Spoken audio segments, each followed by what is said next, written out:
Hey everybody, and welcome back to the board meeting. Today I'm going to be reviewing and rating one single game, which is out of the ordinary for me. Usually I like to review several games at the same time, take about 10 minutes for those several games, and then call that good. Today we're just going to be looking at one individual board game, and that is Wayfarers of the South Tigris. And I think it's pronounced Tigris. I might be butchering that. Apologies if I am. Why I'm going to be just looking at this game today is because this was my most anticipated game of the year. This is by Garphill Games, and this is the start of the third trilogy in this line of games for themselves. First, they had the North Sea games, which was done by Shem Phillips. Then Shem Phillips brought on Sam MacDonald, and they did the West Kingdom games. Architects of the West Kingdom, Paladins of the West Kingdom, Viscounts of the West Kingdom. And all three of those games are works of art to myself. They're some of my favorite games of all time. And to make three games in a row that are just awesome, great games, that's the reason why this was my most anticipated game of the year. This is the start of the new series, the new trilogy, the South Tigris series, done by the same artist, The Meat Show. So I was really, really looking forward to it, and the Kickstarter arrived at my house last week. I got a chance to play 6 times in this last week, so I've obviously been playing quite a bit in just a matter of a week. So I thought I'd share my final thoughts on this. So a quick overview of what this game actually is. This is a big mashup of a ton of different mechanisms. There is worker placement, there is dice worker placement, there is set collecting, there is tableau building, there is tile laying, there is area majority, there is a track system you're going to be moving along. And there's a lot. There's tableau building, there's engine building, there's a lot going on in this particular game. Now, how the actual gameplay works itself, it kind of centers around these cards that you're going to be building your tableau with. And there are 5 different types of cards that you can get. And you're going to be getting those cards and putting them in front of you in this tableau area. There are land and sea cards. They are going to go to the left and right of your player board. Land cards on the left, sea cards on the right, and they're going to go on the bottom part. And then you can get townsfolk cards, which are going to give those land and sea cards some more special abilities. The land and sea cards are going to add to your dice worker placement spots. Your main board has some dice worker placement spots that you can go to, but throughout the game you're going to be adding more dice worker placement spots to go to. And they can give you more spots for your dice worker placement, or they can give you an ongoing special ability throughout the game. The townsfolk that you can get are going to give those specific cards another bigger ability, like to add on to it. Like you can take that card's action, then you can take the townsfolk's action, which is usually like getting an extra coin, getting some more provisions, doing this, doing that. So you tuck those underneath those land and sea cards. There are also space cards. Space cards go above your land and sea cards. You cannot place a space card if you don't have a land or sea card to place a space card above. The space cards are going to be a way you're going to score points. They're going to have some kind of scoring condition on them. Like you're going to score points for having the tags of this sort, or planets are going to score for other planets and things like that. There's just going to be a lot of different scoring options for those space cards. There are also inspiration cards. The inspiration cards tuck underneath the space cards, and those inspiration cards are going to sort of give a multiplier for that space card scoring condition. But you have to meet the inspirations condition in order to multiply your space card. Like your inspiration might need 6 townsfolk in order to activate the 2 times multiplier for that space card. So there's a lot going on.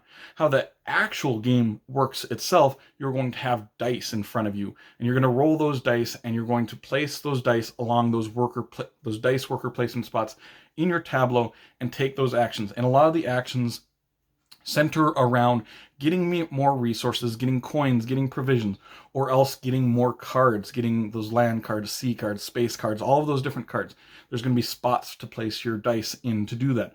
There are also the workers. You actually have workers in this game, meeples, that you're going to be placing around the board, and you're actually going to be placing these meeples on the cards that are around the board, and you're going to take that specific action that's above that card, because above each card in the tab on the board or along the board is going to be a action that worker is going to take. And if ever a person takes a card that has a meeple worker on it, they get that worker. Because you get 2 workers at the beginning of the game, but throughout the game, those workers are going to exchange hands, stay on cards, and you get put back into other cards. There are 3 different types of meeple workers in this. There are blue meeples, there are yellow meeples, there are green meeples. Green meeples are the most powerful because they can go anywhere on the board, where the yellow meeples can go on like the land cards, and the blue workers can go on the sea cards. And there's just different stipulations for each of these worker placement spots. There is also this track system in the middle of the board. So in this game, you're either going to take a dice worker placement action, a worker placement action, or you're going to rest. Resting basically is taking all your other dice, and then if you only had 0 or 1 dice left over, you can move up on this track. And this track is just going to have different stipulations for you to move along it, like have so many townsfolk in your area, have different tiles in your area, have different kind of stipulations, and you're going to move along this track, and you're going to get bonuses the more you move along this track. There is a guild spot where guilds are going to gather your inspiration. You're going to be putting inspiration little tokens on them throughout the game. And at the end of the game, whoever's got the most inspiration in each of those 3 guilds is going to score points in those guilds. And you are going to be able to take inspiration off those spots throughout the game in order to take little special actions, like giving yourself a different icon, manipulating the dice, turning it from like a 1 to a 3 or something like that. Or you can take another part of a guild and move along the track 1 extra time that turn. As far as the dice worker placement spot, you have a caravan that is you're going to roll your dice and put your dice up here, whichever number they are. And you're going to need certain icons for the dice in order to place the dice here. I'll show you here. So like the 6 has this telescope icon on it. And so you can place that dice onto this telescope icon spot, and you are going to be adding tiles onto this caravan. These symbols right here don't mean anything, but if you cover them up with a tile, you're going to get that point. You're going to basically be covering up those spots with other icons that you can get throughout the game. You might get cheaper resources or cheaper coins, cheaper cards. You might get more icons. So you're going to be building up your caravan throughout the game to make this board better and to get your dice basically more versatile throughout the game. So like I said, there is a ton going on in this game, and I didn't go through everything, but that's basically a basic breakdown of how the game works. The game is going to end when one player has reached the end of the track. And so there's not like a specific number of rounds that you're going to play. The game can go on and on until someone reaches that final spot on the track, and then everybody gets one more turn. So yeah, that's as quick as I could do, an overview of how this game is going to work. So there's a lot going on in this, a lot of mishmashes ups of a lot of different mechanisms. You're going to score points for set collection at the end of the game for different icons that you have, of having the same number of icons, stuff like that. So let's get into the actual game now, what my thoughts are on different aspects of it. First, the aesthetics of the game. This is the artwork done by the Micho, who's done all the other artwork in all the other games in this series of games. And I love the Micho's artwork. It's very vibrant, very, like, it feels alive to me. But the thing about his artwork is he's really good at bringing people alive. I feel like he's got that cartoony look, but it still looks somewhat real. I really like his artwork. In this game, there's not a lot of people artwork in this. There's one deck of cards that has the people, but you're actually going to be putting them in your tableau and covering the people up so you don't even see that artwork. So it's mostly just the different lands, the sea cards, the space cards, which, I mean, they look good. It looks good together, but I think his strong part is making drawings of people, and you don't see that much in this game. It's still going to get a positive for me, the artwork in this, but it's probably my least favorite out of this series of games. Still good, but just not as, I don't like it as much as the other ones. The time frame of this, how long does this game take?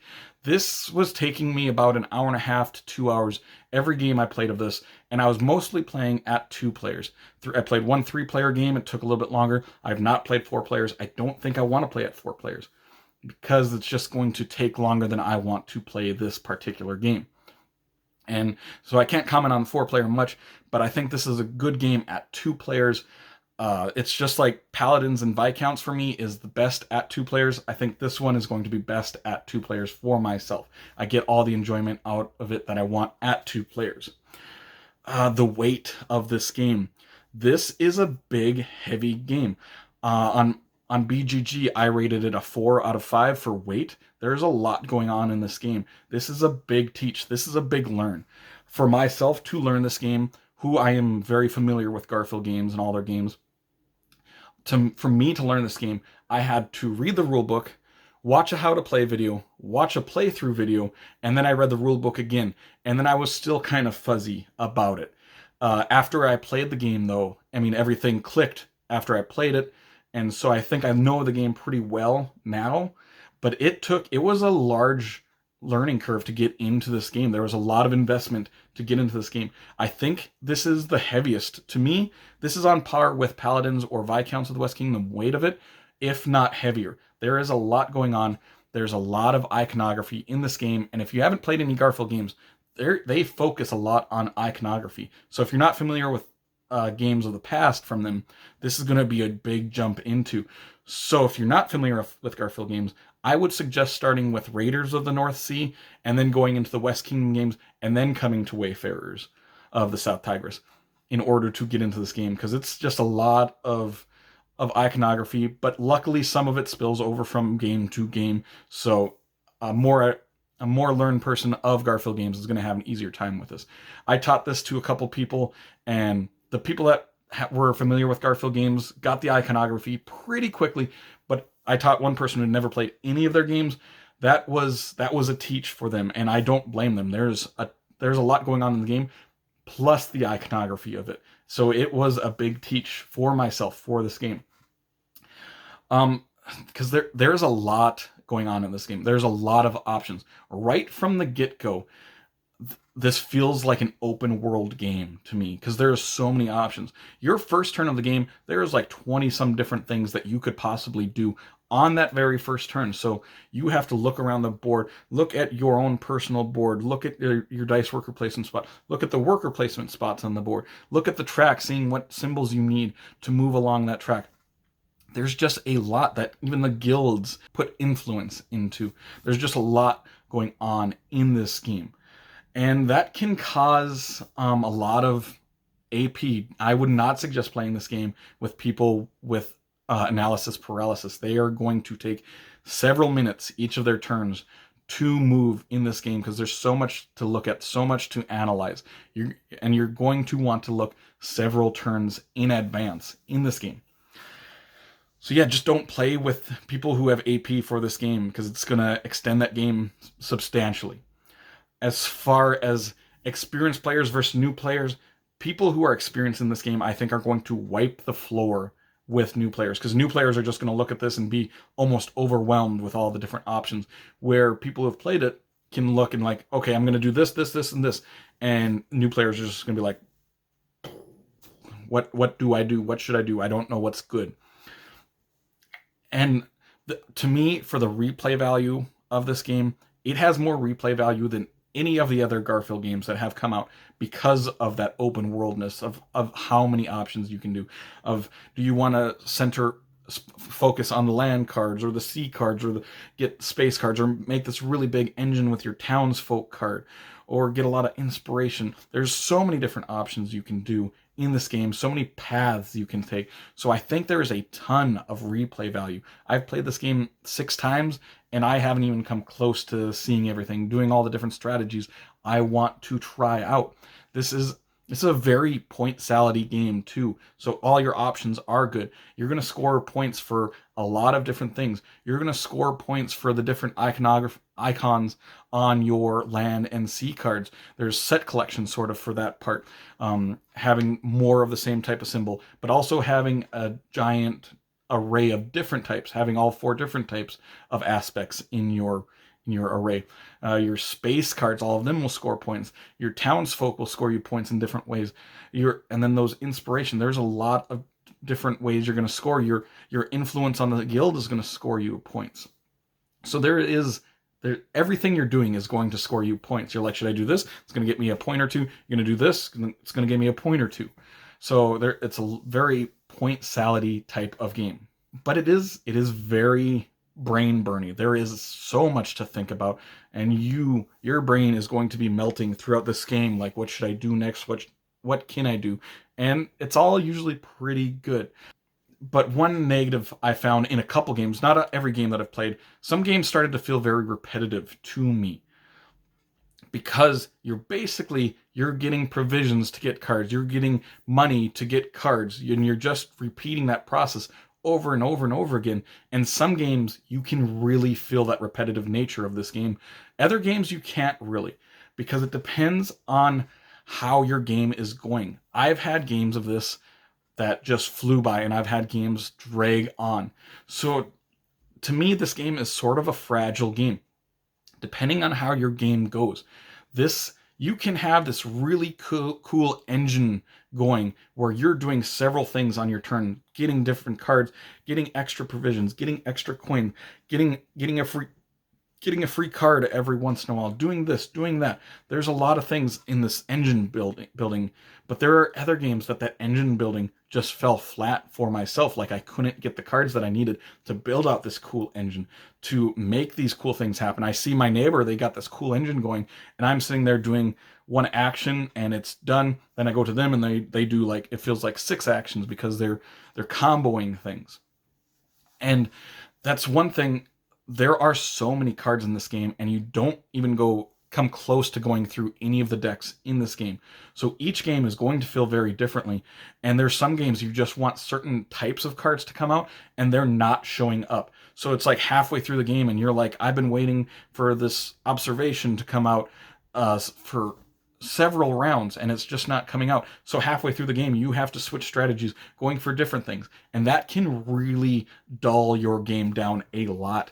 I've had games of this where it's just so cool, and then other games it just falls flat for myself. So that's the review part of this. My final rating for this game, I thought about this a lot, because there are games of this that I would rate this close to a 10. And then there are games of this that I would rate towards a 6. So I decided to meet in the middle of them. I'm going to give it an 8 rating. The games of this that I really like, it shines so hard. It could be one of my favorite all-time games. And then the next game I play, it just falls short on that engine building, because the cards that I wanted just never showed up. And so you have to switch strategies a lot of times. And yeah, it's one of those games that I think is fragile, but when I like it, I love this game. So I'm going to play this game a lot more. I'm definitely keeping it around, and I'm going to see what the future holds for this, because there's so much replay value here that maybe this game ends up going even higher than an 8 for myself.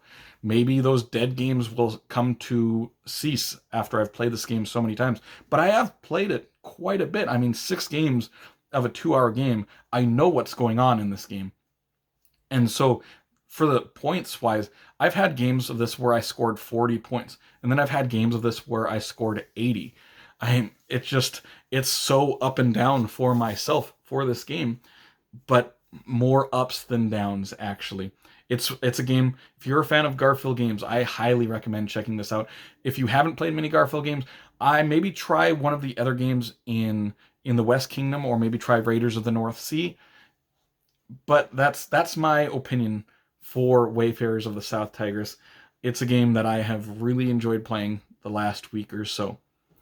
And just leave some comments down below if you've played this game, if you're looking forward to it. Either way, if you did enjoy this video, make sure to like and subscribe to see more weekly content from me, Shane, at the board meeting in the future. Hope you all have an amazing day. Take care.